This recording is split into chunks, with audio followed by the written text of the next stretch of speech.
कुंदन सब्जियों का व्यापारी था। कुंदन के घर के आगे ही उसकी खुद की जमीन थी। वहीं पर वो सब्जियों की खेती करता और बाजार में बेचता। इस बार कुंदन ने बैंगन की खेती की थी। वो बाजार में बेचने आया है। आओ आओ, बैगन ले लो, ताजे ताजे बैगन। भैया बैंगन कैसे दिए? 40 रुपए किलो। इतना ज्यादा? आप लीजिए तो आपके लिए 35 लगा दूंगा। कुंदन के बगल में ही एक सब्जी वाला था। वो चिल्ला चिल्ला कर मटर बेच रहा था। वो औरत मटर वाले के पास चली गई। ग्राहक कुंदन के पास तो आते, पर बस दाम पूछकर चले जाते।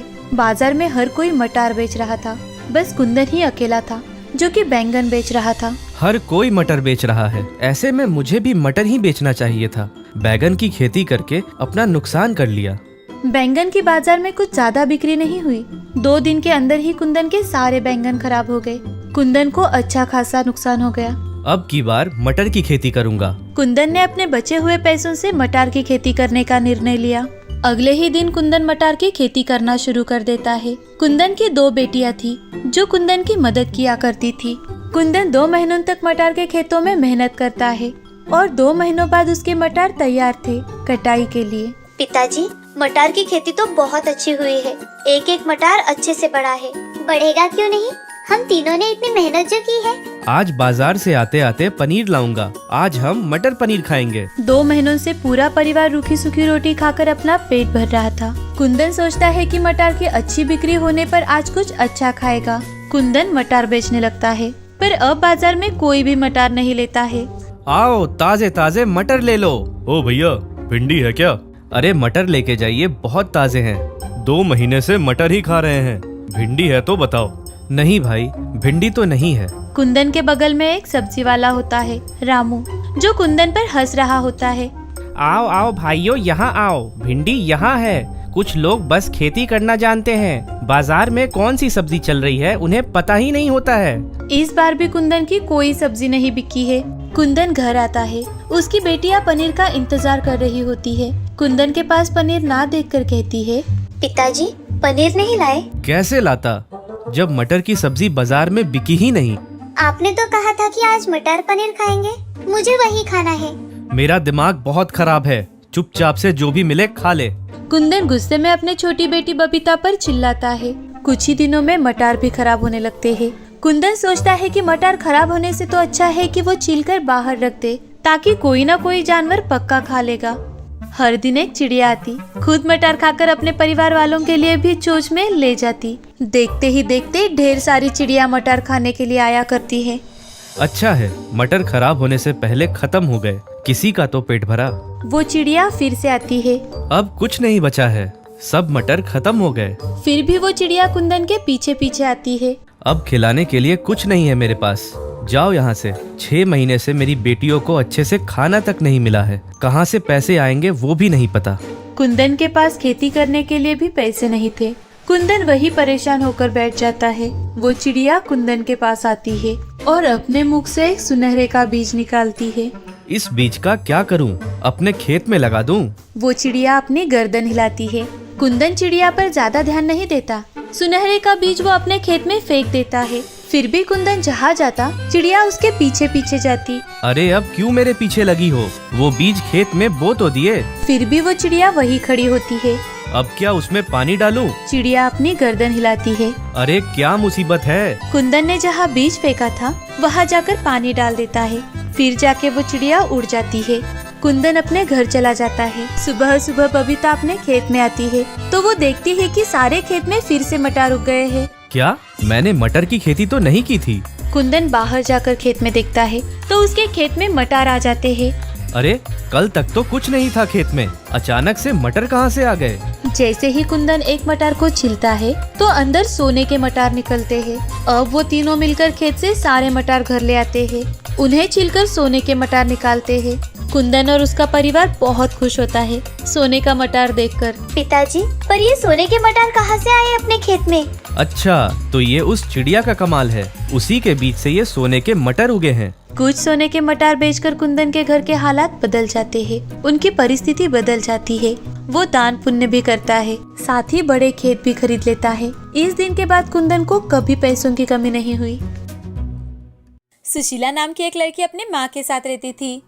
जब वो 2 साल की थी तभी कुछ बड़ी बीमारी के कारण उसके पिता की मृत्यु हो चुकी थी और तभी से सुशीला की माँ मीरा नौकरी कर अपनी बेटी का ख्याल रखती थी। सुशीला बड़ी ही सीधी सादी लड़की थी। आज वो 14 साल की पूरी हो चुकी थी। उसका जन्मदिन था तो मीरा सुशीला के बर्थडे का केक और बच्चों के लिए कुछ खाना लेने के लिए बाहर जाती है। जाते जाते वो सुशीला से, सुशीला बेटी मैं थोड़ी ही देर में वापस आती हूँ, तब तक उस टेबल पर तुम्हारा गिफ्ट रखा है, उसे खोलकर देखो तुम और जल्दी से तैयार हो जाना। मैं आने के बाद हम दोनों मिलकर केक काटेंगे। अरे वाह, माँ तो मेरे लिए सरप्राइज लेकर आई है, मैं अभी देखती हूँ। मीरा हंसते हुए वहां से चली जाती है, लेकिन जब वो घर से निकलती है तो उसे क्या पता था कि आखिर सुशीला की जिंदगी में क्या लिखा है। मीरा हंसते हुए तो निकलती है लेकिन कभी वापस नहीं आ पाती। एक बेधुन होकर गाड़ी चलाने वाले ड्राइवर के गाड़ी से रोड एक्सीडेंट में उसकी मौत हो जाती है।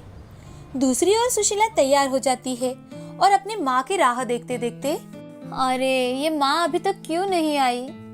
मेरे साथ साथ मेरे सारे दोस्त भी माँ की राह देख रहे हैं, कहाँ रह गई ये? अब रात हो चुकी थी तो सुशीला के सारे दोस्त घर चले जाते हैं और सुशीला अपनी माँ की राह देखते देखते वैसे ही भूखी प्यासी सो जाती है। सुबह उठते ही उसे सारी बात पता चलती है। वो बहुत मायूस हो जाती है। तभी उसकी चाची रमा उसके चाचा राघव से, अब इस कलमुही को हमें ही पोसना पड़ेगा, इतनी महंगाई में कैसे होगा हमारा? अरे रमा, क्यों चिंता करती हो? भैया भाभी ने जो कमाया है वो उसकी शादी तक। हाँ, मैं ही गलत हूँ। उन्होंने खजाना कमा कर रखा है ना उनकी लाडली के लिए। एक तो उसे हॉस्टल या फिर अनाथ आश्रम में डाल दो आप। हाँ नहीं तो। तभी रमा और राघव की सारी बातें उनकी बेटी श्यामा सुन रही थी। अब राघव रमा की बातें सुनकर गुस्से में बाहर चला जाता है। बाहर जाते ही श्यामा अपनी माँ से, अरे माँ, ये क्या कर रही हो तुम? कब से तो पापा के पीछे लगी हो। एक काम वाली लगाओ, मेरी कमर टूट रही है काम करते करते। अब आपके सामने इतनी अच्छी नौकरानी है, क्यों भूल रही हो आप? क्या? ये तुम क्या कह रही हो? अच्छा, तो तुम सुशीला की बात कर रही हो? हाँ माँ, जरा सोच कर देखो, हम उससे घर के सारे काम करवा सकते हैं। इतना ही नहीं, घर के साथ साथ उसके पैसों पर भी मजा कर सकते हैं माँ। अरे वाह वाह वाह श्यामा, तू तो बड़ी होशियार बन गई है। बड़ी हो गई है मेरी बच्ची, आखिर माँ पर ही गई है मेरी बेटी। श्यामा और रमा जोर जोर से हंसने लगती है।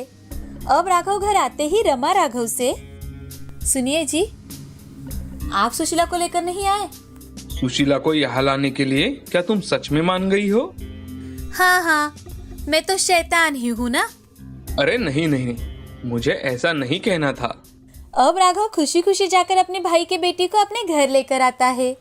दूसरे दिन सुबह उठते ही रमा सुशीला से, अरे ओ करमजली, अब क्या सोती ही रहेगी क्या? उठ, घर के सारे काम करने हैं। क्या तेरे माँ बाप आएंगे क्या? सुशीला हड़बड़ा कर उठती है और अपने चाची से, चाची, क्या मुझसे कोई गलती हो गई है क्या? गलती हुई है क्या? अरे फोकट का खाना नहीं मिलेगा यहाँ, काम करना होगा, काम, समझी? आज के बाद घर के सारे बर्तन मांजना, खाना बनाना, कपड़े धोना, आटा पीसना, सभी काम तुम्हें ही करने होंगे। लेकिन चाची, और एक बात, मुझसे या मेरी बेटी श्यामा से अगर तूने जबान लड़ाई तो तेरी जबान खींच लूंगी, समझी? अब रमा और श्यामा दूसरे कमरे में चले जाते हैं। उस दिन से रमा और श्यामा दोनों मिलकर सुशीला को बहुत परेशान करने लगी। दिन भर काम करने के साथ साथ वो रात को भी आटा बनाने का काम देती है और इसी कारण उसे माँ की बड़ी याद आती है। तो रात के समय वो अपने सारे काम खत्म कर उसकी माँ ने जो जन्मदिन पर उसे ड्रेस दी थी वो निकालती है और वो ड्रेस देखती है तो वो चौंक जाती है, क्योंकि वो पूरी तरह से रंग बिरंगी मोती और डायमंड से भर जाती है। उसे देख सुशीला बहुत ज्यादा खुश हो जाती है और अपने चाचा को वो ड्रेस दिखाने चुपचाप से चली जाती है और धीरे से अपने चाचा से, चाचा जी उठकर सुशीला से, क्या हुआ बेटी? चाचा जी देखो तो, मेरी माँ ने दी हुई ड्रेस निकाली है आज मैंने। बेटी, ये तुम्हारी माँ की आखिरी निशानी है। इसे हमेशा संभाल कर रखना। अब सुशीला अपने चाचा की बात मानकर उस ड्रेस को संभाल कर एक जगह छुपा कर रख देती है। दूसरे दिन फिर से सुशीला के काम खत्म होते ही चाची रात के समय सुशीला को श्यामा की ड्रेस पर कढ़ाई करने का काम दे देती है। तो उसे देख सुशीला, अरे यार, दिन भर काम करने पर भी चाची मुझे रात के समय भी इतना सारा काम दे देती है कि रात में ठीक से सो भी नहीं पाती। जाने दो, ये तो हर रोज का है। आज तो मैं अपनी माँ ने दी हुई ड्रेस पहनकर देखती हूँ। बहुत वक्त बीत चुका है, मैंने उसे देखा ही नहीं। सुशीला ड्रेस पहनकर बेहद खूबसूरत दिख रही थी। वो अपनी माँ की प्यारी प्यारी यादों में खोई हुई थी कि तभी चाची ने दिया काम अपने आप हो जाता है। तो सुधा उसे देख बहुत खुश हो जाती है। अब वो रात को आराम से सो जाती है। सुबह सुबह चाची, अरे ओ महारानी उठ जा, घर के सारे काम रास्ता देख रहे हैं तेरा। और रात को तुझे श्यामा का कुर्ता दिया था ना मैंने कढ़ाई करने के लिए, किया कि नहीं वो? हाँ हाँ चाची, हो गया है, ये देखिए। चाची ड्रेस को देखकर चौंक जाती है। अब रमा हर रोज सुशीला को कोई ना कोई काम देने लगी ताकि वो रात भर सो ही ना पाए और वो जल्द से जल्द ये घर छोड़कर भाग जाए ताकि उसकी सारी प्रॉपर्टी उन्हें मिल जाए। लेकिन सुशीला हर रोज रात के समय अपनी माँ की हीरे मोतियों से जड़ी ड्रेस पहनती और सारे काम अपने आप हो जाते थे। अब एक दिन श्यामा अपनी माँ से, माँ, क्या आपको नहीं लगता कि सुशीला की कोई मदद कर रहा है? क्योंकि आप उसे इतना काम देते हो कि पूरे रात भर में भी वो ना हो सके, लेकिन फिर भी वो कर लेती है। इतना ही नहीं, आजकल तो वो बड़ी खुश रहने लगी है। माँ, आपने उसकी पढ़ाई बंद करवाई, फिर भी उसने बाजू वाली राधा से एक बुक ली और दोपहर के समय किचन में बैठकर पढ़ रही थी वो।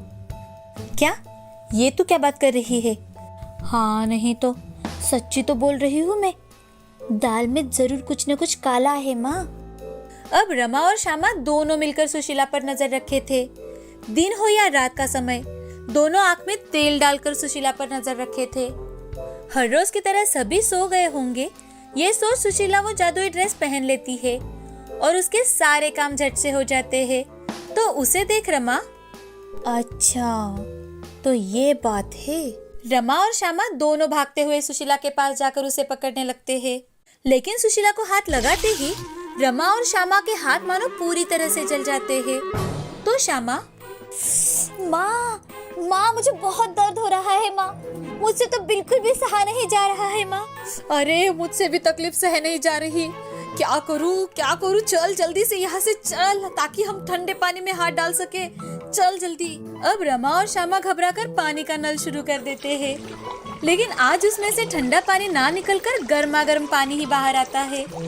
ये देख रमा और श्यामा और भी ज्यादा घबरा जाती है और वो सुशीला से, सुशीला हमें माफ कर दो सुशीला, आज के बाद हम तुम्हें कभी तंग नहीं करेंगे, तुम्हारी हर बात मानेंगे, लेकिन प्लीज प्लीज हमें इस मुसीबत से बाहर निकालो सुशीला। उस दिन के बाद रमा या श्यामा दोनों इतनी घबराई हुई थी कि अगर सुशीला उनकी ओर देखे भी तो वो डर के मारे सारे काम कर देती थी। अब रमा ने सुशीला का कॉलेज में भी एडमिशन करवाया और उस दिन से सुशीला और उसके चाचा जी खुशी खुशी अपनी जिंदगी बिताने लगे।